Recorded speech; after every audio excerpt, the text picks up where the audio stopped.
Assalamualaikum warahmatullahi wabarakatuh. Kami dari kelompok tuberkulosis, farmakoterapi, dan terminologi medis apoteker 36A. Dosen pengampu Dr. APT Siska M.Fram. Disusun oleh Biasto Fatwa Utami, Iti Oktavia Wijaya, Nadia Puspa Kusuma, Nur Afifah, Nur Fazriah Sofianti, Nur Haliza, Rizka Anissa, dan Wati Hangrayeni. Tuberkulosis atau yang biasa disering dengan TB merupakan penyakit menular yang disebabkan oleh Mycobacterium tuberculosis yang dapat menghasilkan infeksi secara laten tidak terdeteksi serta penyakit yang progresif atau bertingkat dan aktif. Mycobacterium tuberculosis ditularkan dari orang ke orang melalui batuk atau bersin. Kontak yang terlalu dekat dengan pasien TB akan memperbesar kemungkinan untuk penularan. Di sini ada gambar paru-paru manusia normal dengan manusia yang terinfeksi bakteri TBC. Etiologi Mycobacterium tuberculosis adalah basil ramping dengan panjangnya 1 hingga 4 mikrometer, lebarnya 0,3 sampai 0,5 mikrometer dan di bawah mikroskop berbentuk lurus atau sedikit melengkung. Mycotuberculosis merupakan basil tahan asam atau BTA. Pada kultur Mycobacterium tuberculosis, tumbuhnya lambat, 2 kali lipat setiap 20 jam. Ini lebih lambat dibandingkan dengan bakteri gram positif dan gram negatif yang berlipat ganda setiap 30 menit. Di sini ada patogenesis droplet dari pasien yang terinfeksi tuberkulosis yang dikeluarkan dari bersin atau batuk. Droplet yang berisi tubersil basil terhirup masuk ke paru-paru dan masuk ke dalam alveolus. Dan di dalam alveolus dia memperbanyak diri. Sebagian kecil dia masuk ke dalam aliran darah dan menyebar ke sebagian anggota tubuh seperti otak, paru-paru, tulang belakang, ataupun ginjal. Sel imun, di sini makrofag, dia memakan tuberkulosis basil dalam 2-8 minggu. Makrofag membentuk lapisan pelindung sebagai penampung dan pengendali tuber basil. Jika sistem imun tidak dapat mengendalikan tuber basil, maka tuber basil akan memperbanyak diri dengan sangat cepat. Ketika sistem imun sudah tidak bisa lagi mengendalikannya, maka orang itu akan terinfeksi. Presentasi klinis. Presentasi klasik TB paru tidak spesifik, hanya menunjukkan proses infeksi yang berkembang perlahan. Onset TB kemungkinan bertahap. Pemeriksaan fisik tidak spesifik, tetapi menunjukkan penyakit baru progresif. Gambaran klinis yang terkait dengan TB ekstrapulmoner bervariasi tergantung pada sistem organ yang terlibat. Tetapi biasanya terdiri dari penurunan fungsi organ yang progresif secara perlahan dengan demam ringan dan gejala konstitusional. Pasien dengan HIV mungkin memiliki presentasi atipikal.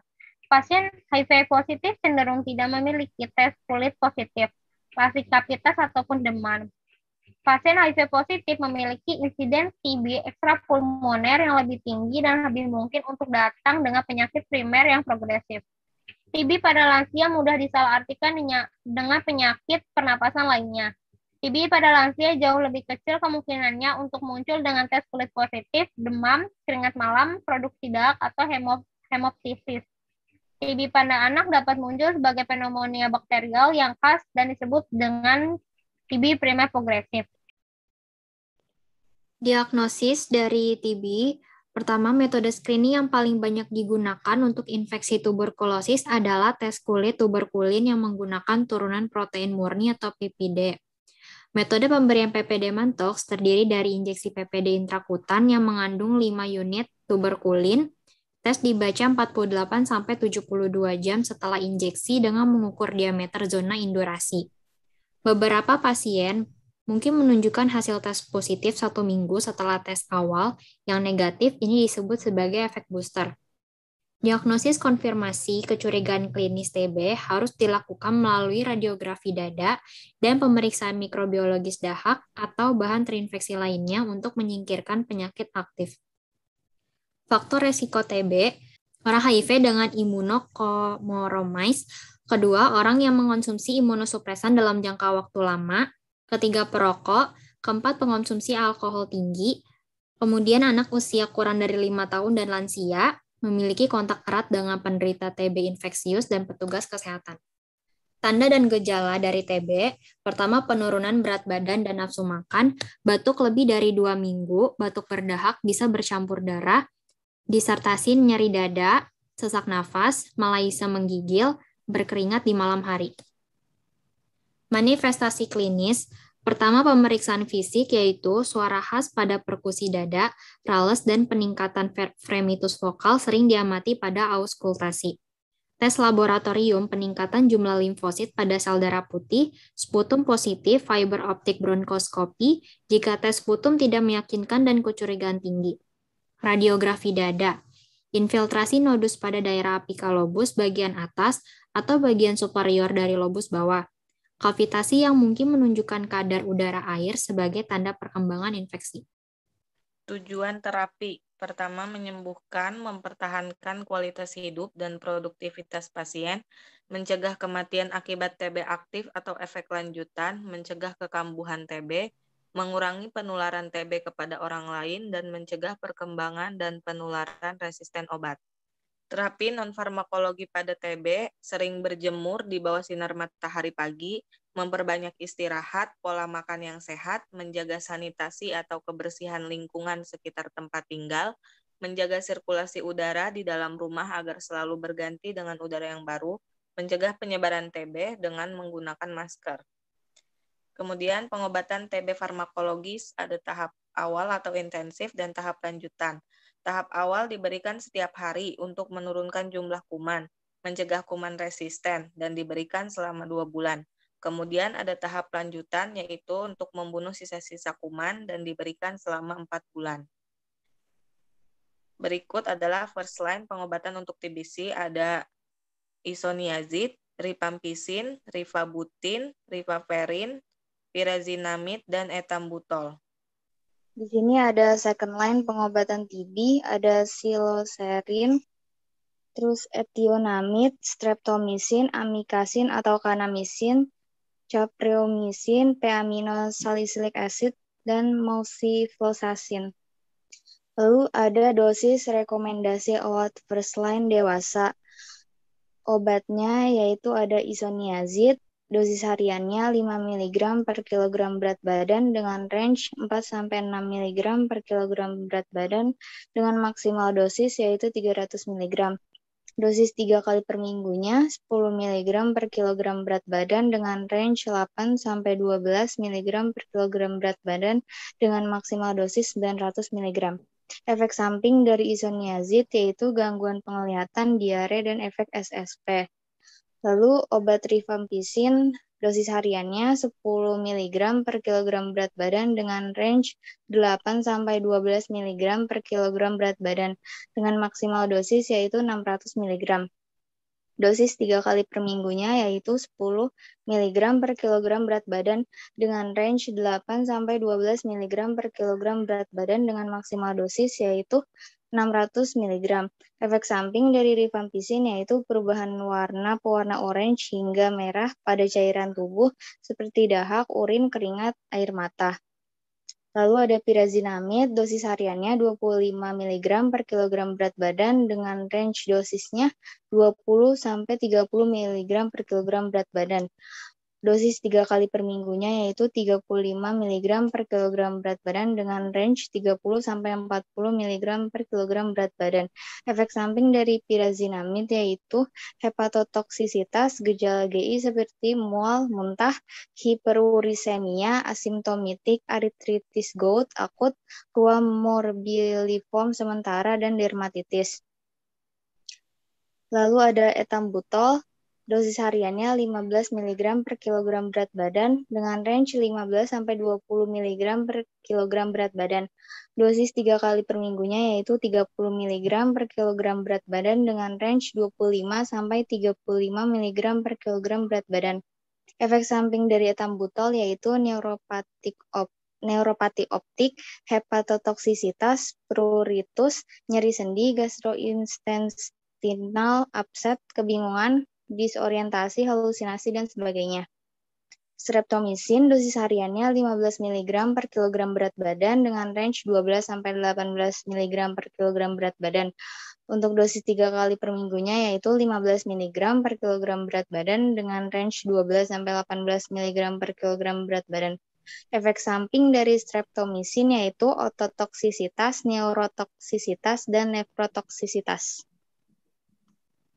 Selanjutnya ada dosis panduan obat KDT kategori 1 yaitu 2-HRZE dilanjutkan 4-HR3. Ada berat badan dan tahap intensif setiap harinya yaitu 2 bulan RHZE dan tahap lanjutannya 4 bulan 3 kali seminggu RH. Untuk berat badan 30-37 kg yaitu tahap intensifnya yaitu 2 tablet 4 KDT. Lalu tahap lanjutannya 2 tablet 2 KDT. Untuk berat badan 38-54 kg, tahap intensifnya yaitu 3 tablet 4 KDT, tahap lanjutannya 3 tablet 2 KDT. Pada berat badan 55-70 kg, tahap intensifnya 4 tablet 4 KDT, tahap lanjutannya 4 tablet 2 KDT. Pada berat badan lebih dari 71 kg, tahap intensif 5 tablet 4 KDT, tahap lanjutan 5 tablet 2 KDT. Dosis panduan obat Kombipa kategori 1 yaitu ada tahap pengobatan intensifnya. Selama pengobatannya 2 bulan, ada 1 tablet isoniazid 300 mg, 1 kaplet rifampicin 450 mg, 3 tablet pirazinamid 500 mg, 3 tablet etabutol 250 mg. Lalu tahap lanjutannya selama 4 bulan ada 2 tablet isoniazid 300 mg, 1 kaplet rifampicin 450 mg. Pada kategori 1 atau kasus baru pasien TB paru terkonfirmasi bakteriologis pasien TB paru terdiagnosis klinis pasien TB ekstrak paru dengan pengobatan 2-HRZE dilanjutkan 4-HR3. Selanjutnya ada dosis panduan obat KDT kategori 2, 2-HRZE. Streptomisin dilanjutkan 1-HRZE dilanjutkan dengan 5-HR3E3. Ada berat badan dan tahap intensif setiap harinya dengan 2 bulan RHZE ditambah streptomisin, lalu tahap lanjutannya dengan 5 bulan 3 kali seminggu RH dan etambutol. Pada berat badan 30-37 kg diberikan 2 tablet 4 KDT ditambah 500 mg streptomisin injeksi dan 2 tablet 4 KDT untuk tahap intensif. Lalu untuk tahap lanjutannya diberikan 2 tablet 2 KDT ditambah 2 tablet etambutol. Lalu pada berat badan 38-54 kg, pada tahap intensifnya diberikan 3 tablet 4 KDT ditambah 750 mg streptomisin injeksi dan 3 tablet 4 KDT. Kemudian tahap lanjutannya 3 tablet 2 KDT ditambah 3 tablet etambutol. Pada berat badan 55-70 kg, tahap intensif diberikan 4 tablet 4 KDT ditambah 1000 mg streptomisin injeksi. Dilanjutkan 4 tablet 4 KDT. Lalu pada tahap lanjutan diberikan 4 tablet 2 KDT ditambah 4 tablet etambutol. Untuk berat badan lebih dari 71 kg, tahap intensifnya diberikan 5 tablet 4 KDT ditambah 1000 mg streptomisin injeksi. Lalu 5 tablet 4 KDT. Pada tahap lanjutannya diberikan 5 tablet 2 KDT ditambah 5 tablet etambutol. Lalu ini ada dosis panduan obat Kombipa kategori 2, ada tahap pengobatannya, ada tahap awal dan tahap lanjutan. Untuk dosisnya tertera. Kategori 2, panduan obat ini diberikan untuk pasien beta positif yang pernah diobati sebelumnya atau pengobatan ulang, yaitu pasien kambuh, pasien gagal pada pengobatan dengan panduan obat kategori 1 sebelumnya, pasien yang diobati kembali setelah putus berobat atau lost to follow up dengan pengobatan 2-HRZES dilanjutkan 1-HRZE dilanjutkan 5-HR3E3. Obat yang dipakai dan dosisnya. Untuk isoniazid, dosis hariannya 10 mg per kilogram berat badan dengan range 7-15 mg per kilogram berat badan per hari. Dosis maksimalnya 300 mg per hari. Efek samping hepatitis, neuritis perifer, hipersensitivitas. Lalu ada rifampicin. Dosis hariannya 15 mg dengan 10 mg sampai 20 mg range-nya per kilogram berat badan per hari. Lalu ada dosis maksimal, yaitu 600 mg per hari. Efek sampingnya gastrointestinal, reaksi kulit, hepatitis, trombositopenia, peningkatan enzim hati, cairan tubuh berwarna orange kemerahan. Selanjutnya ada pirazinamid. Dosis hariannya yaitu 35 mg per kilogram berat badan dengan range 30 sampai 40 mg per kilogram berat badan per hari. Efek sampingnya toksisitas, hepar, artalgia, gastrointestinal. Lalu ada etambutol. Dosis hariannya 20 mg per kilogram berat badan dengan range 15 sampai 25 mg per kilogram berat badan per hari. Efek sampingnya ada neuritis optik, ketajaman mata berkurang, buta warna merah hijau, hipersensitivitas, dan gastrointestinal. Lalu panduan OAT pada anak itu untuk kategori TB paru BTA negatif, TB kelenjar, efusi pleura TB. Fase intensifnya adalah 2-HRZ. Lalu fase lanjutannya adalah 4-HR. Selanjutnya ada TB paru BTA positif, TB paru dengan kerusakan luas, dan TB ekstra paru, selain TB meningitis dan TB tulang atau sendi. Fase intensifnya 2-HRZE, dan fase selanjutnya adalah 4-HR. Selanjutnya ada TB tulang sendi, TB miliar, dan TB meningitis. Fase intensifnya adalah 2-HRZE, dan fase selanjutnya 10-HR. Dosis kombinasi pada TB anak. Untuk berat badan 5-7 kg, 2 bulan minum HRZ sebanyak masing-masing 1 tablet, dan 4 bulannya RH masing-masing 1 tablet.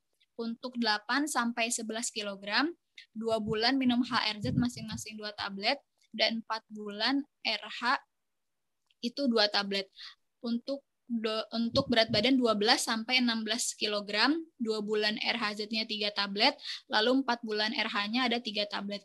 Untuk berat badan 17-22 kg, 2 bulan RHZ-nya 4 tablet, dan 4 bulan RH-nya 4 tablet.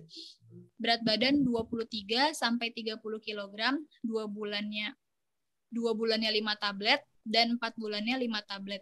Untuk berat badan lebih dari 30 kg, maka termasuk dalam OAT dewasa. Kesimpulannya, untuk kategori 1, obatnya adalah HRZE selama 2 bulan, dilanjutkan dengan HR 4 bulan yang diminum 3 kali seminggu. Lalu kategori 2, yaitu HRZE ditambah injeksi streptomycin selama 2 bulan, dilanjutkan dengan HRZE selama 1 bulan, dan 5HR3E3, atau 2 HRZE ditambah injeksi streptomycin, dilanjutkan dengan HRZE selama 1 bulan, dan dilanjutkan dengan 5 bulan penggunaan HR plus E. Lalu untuk anak, 2 HRZ dilanjutkan dengan 4 HR, atau 2 HRZE S dilanjutkan dengan 4-10 HR.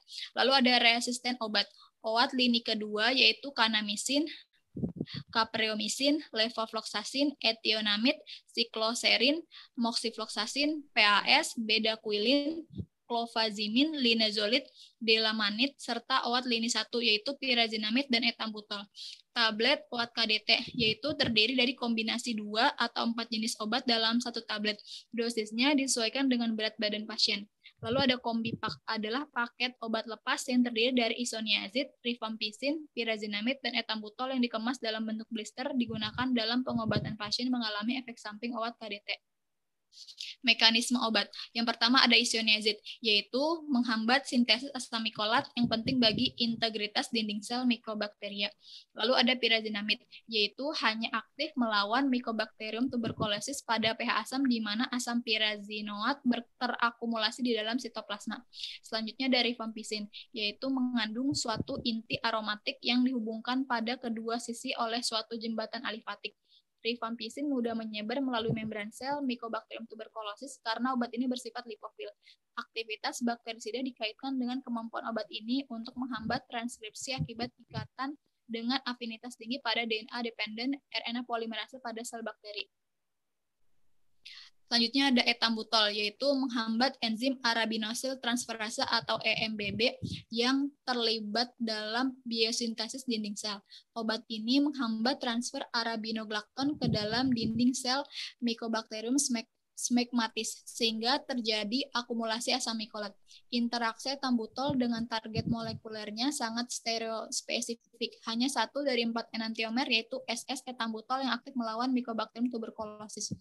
Selanjutnya ada streptomycin, yaitu aktif melawan basili yang tumbuh aktif. Obat ini bekerja dengan menghambat inisiasi translasi pada sintesis protein.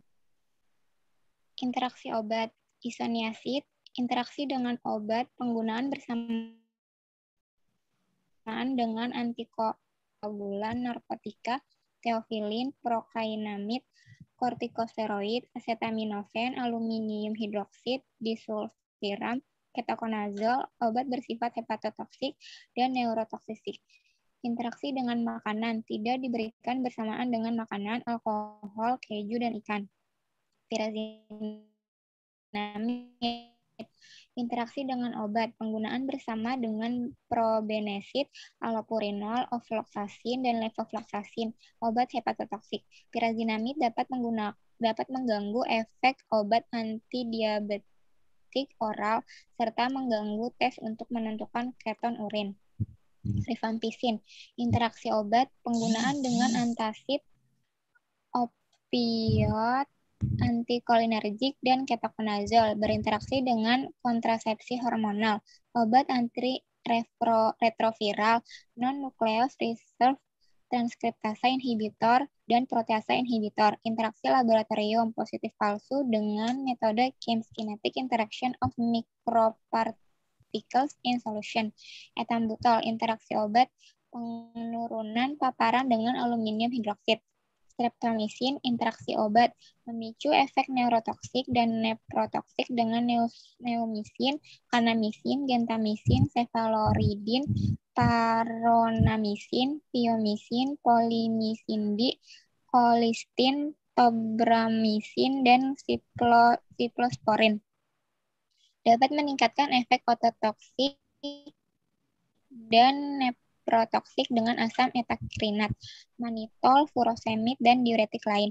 Meningkatkan resiko nefrotoksitas dengan cephalosporin. Mengurangi ekskresi dengan NSAID. Penanganan pasien TBRO. Yang pertama ada panduan pengobatan TBRO standar konvensional 20-26 bulan.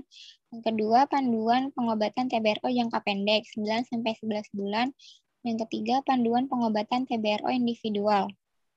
Untuk panduan pengobatan TBRO standar konvensional, obat yang diberikan kepada semua pasien TB resisten obat itu sama.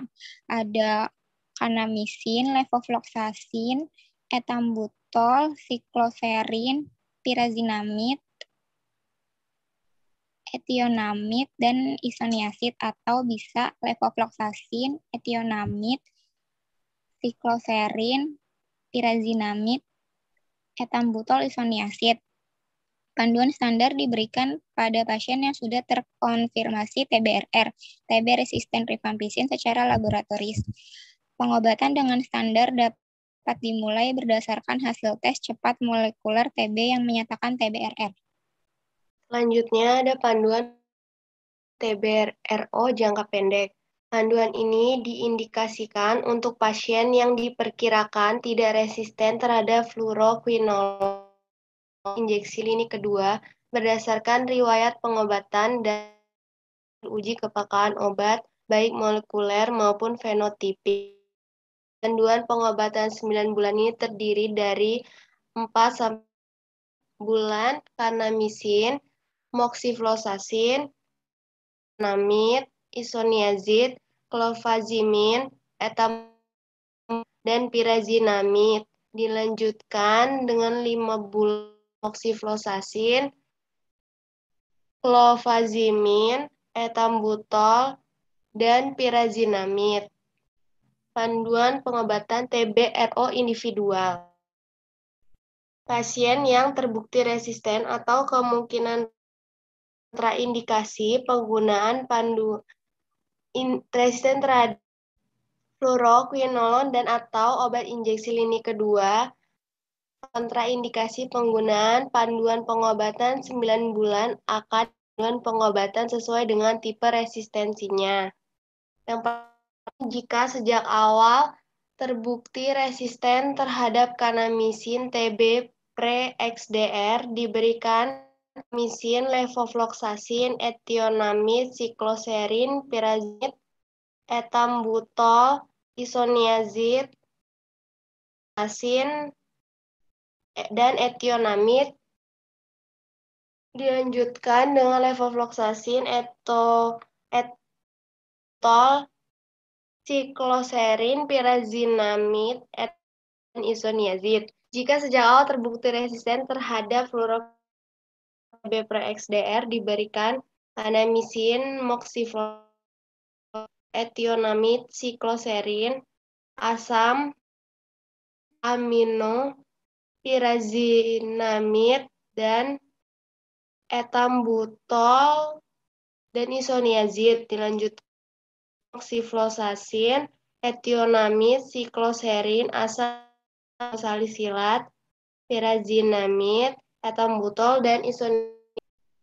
Jika sejak awal terbukti resisten terhadap fluoroquinolone TBXDR, diberikan moxifloxacin, etionamid, sikloserin, aminosalisilat, pirazinamid, etambutol, dan isoniazid. Dilanjutkan dengan moxifloxacin, etionamid, sikloserin, asam p-aminosalisilat, pirazinamid, etambutol,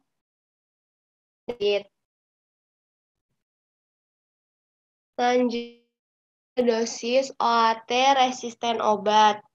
Yang pertama, kanamisin, dosis hariannya 15-20 mg per hari.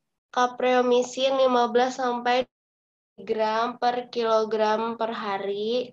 Pirazinamid 10-30 mg per kilogram per hari. Tol 15-25 mg per gram per hari. Isoniazid 4-6 mg per kilogram per hari. Levofloxacin dengan dosis 50 mg per hari. Levofloxacin dosis tinggi mg per hari. Moxifloxacin 400 mg per hari. 500-750 mg per hari. Etion 100-750 mg per hari. Aminosalisilat 8 gram per hari. Sodium P asam silat 8 gram per hari. Bedakuilin 400 mg. Linzolin 600 mg per hari. Klami 200-300 mg per hari. Kondisi khusus TB meningitis dan ekstrak paru. 1. ARZ etionamid Chiles erin mudah menembus cairan cerebrospinal. 2. Pasien TB CNS durasinya panjang 9-12 bulan. 3. TB tulang di treatment selama 9 bulan dan terkadang dengan pembedahan.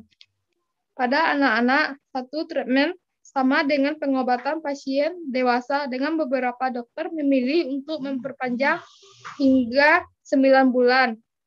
2. Dosis yang digunakan yaitu penyesuaian dosis anak. 3. Wanita hamil. HRE selama 9 bulan ditambah vitamin B6. 2. Yang tidak boleh diberikan adalah pirazinamid, etinomid, streptomisin, cilloserin, dan fluoroquinon. 4. Gagal ginjal. INH, isoniazid, dan rifampicin tidak perlu penyisian dosis. Pirazinamid dan etambutol frekuensinya menjadi seminggu 3 kali.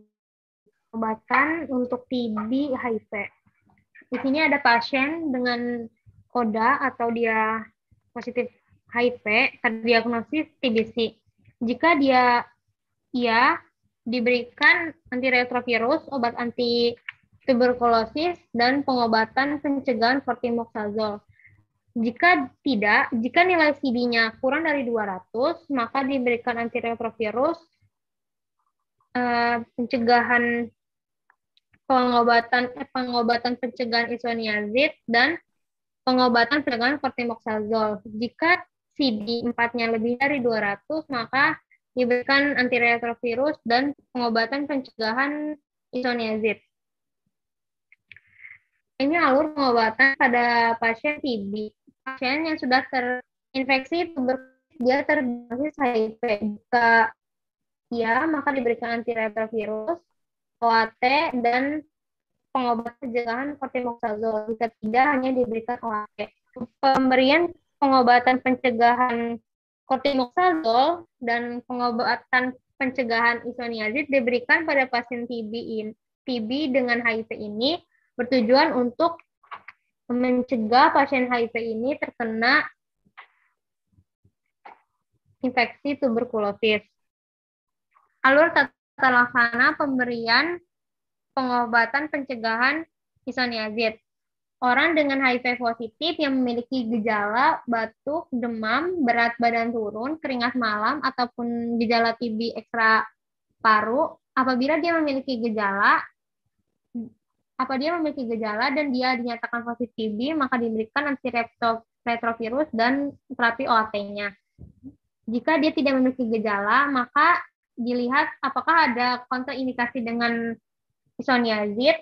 Jika ada kontraindikasi dengan PP isoniazid, maka bisa ditunda. Jika tidak ada kontraindikasi dengan PP isoniazid, maka bisa diberikan PP isoniazid dengan terapi antiretrovirusnya untuk mencegah pasien HIV ini terkena infeksi tuberkulosis. Pemantauan isoniazid dilakukan bersama dengan pemantauan pengobatan lain pada ODH untuk memastikan agar pasien minum obat secara teratur dan mengetahui efek samping secara dini. Pemantauan dilakukan setiap kali ODH berkunjung ke layanan HIV. Efek samping pengobatan sama seperti obat lainnya, isoniazid dapat memberikan efek samping. Tidak semua pasien mengalami efek samping. Siapa saja yang bisa mendapatkan isoniazid?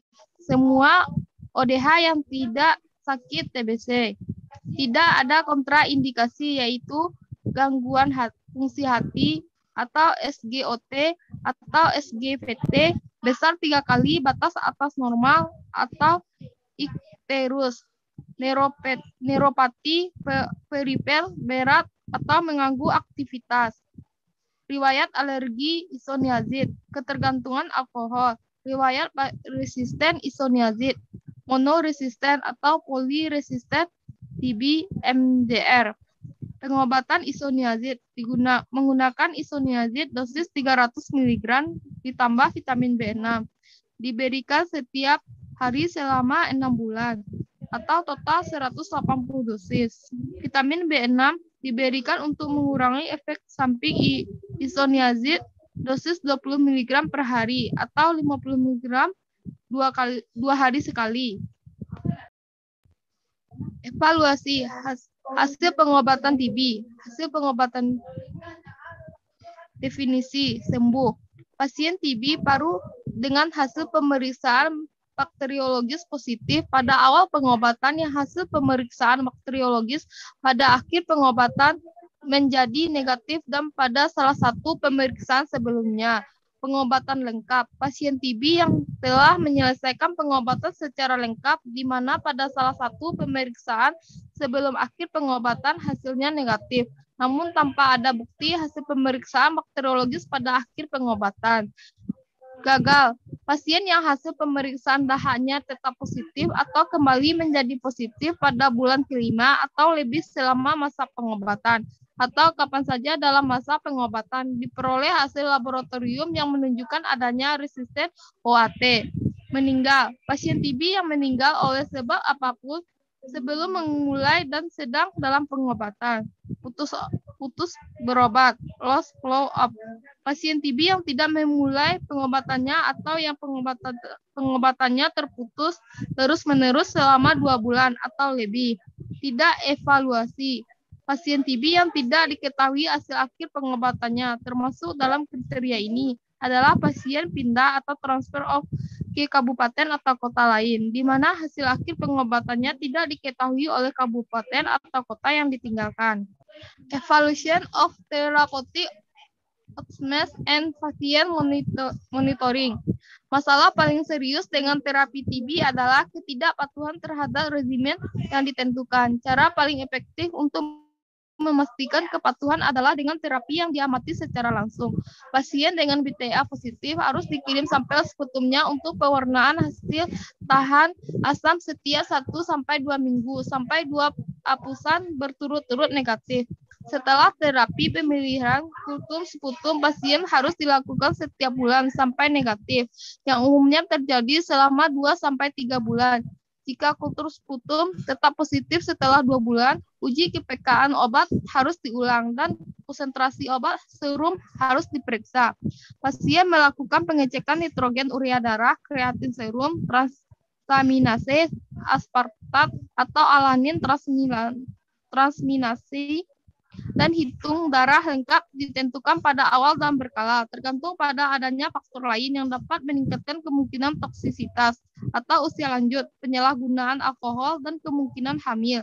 Hepatotoksitas harus dicurigai pada pasien yang transaminasenya melebihi 5 kali batas normal, atau yang lebih total bilirubinnya melebihi 3 mg per dl. Sekian dari kelompok kami. Lebihnya mohon maaf. Assalamualaikum warahmatullahi wabarakatuh.